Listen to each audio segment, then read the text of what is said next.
সম্মানিত দর্শক, এখন আমরা চাকমা বনাম বাংলা ভাষা আমরা কথা বলবো। দাদা কেমন আছেন? মই গমাগং ওমা কি বললো, কিছু বুঝতাম পারতাম না। মানে আপনি কেমন? আমি ভালো আছি, আপনি কেমন আছেন এটা বলতে। ও আচ্ছা আচ্ছা, আলহামদুলিল্লাহ ভালো আছি। তো আপনি কিছু চাকমা ভাষার কথা বলবেন, সাথে বাংলা ট্রান্সলেট করে দেবেন, তাহলে আমি কিছুই বুঝতে পারবো না। আপনি প্রশ্ন করেন, আমি বলে দিচ্ছি। দাদা, আপনার বাড়ি কোন এলাকায়? মগ রাঙামাটি, রাঙ্গামাটি জেলাতে, হ্যাঁ? মানে আমার বাড়ি হচ্ছে রাঙামাটি। আচ্ছা, আপনার পরিবারে কতজন সদস্য আছে? আমরা আছি 4 জন আছি। এটা তো আপনি চাকমা ভাষায় বলবেন। মানে আমি 7 জন আগে। ও আচ্ছা, আপনি কি বিবাহিত? না, আমি আপাতত সিঙ্গেল, মানে মুই এজ সিঙ্গেল। আচ্ছা, এই সিঙ্গেলটা কি চাকমা ভাষা নাকি? এটা তো ইংলিশ, জাস্ট আমি একটা ওয়ার্ড অ্যাড করে দিলাম আর কি ইংলিশে।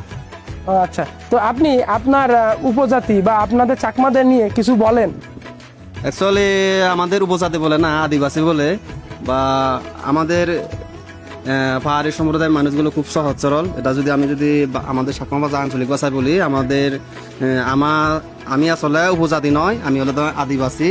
তাই আমার আদিবাসী মানুষের মধ্যে অত্যন্ত হলো তো সহজ সরল, উজু উজু, অত্যন্ত গম। দাদা, আপনি বাঙালিদেরকে ভালোবাসেন, এই বিষয়ে একটু চাকমাদের ভাষায় আর কি এটা বলেন। মুই বাঙালনরে হইত পাং। এটা দিয়ে কেমন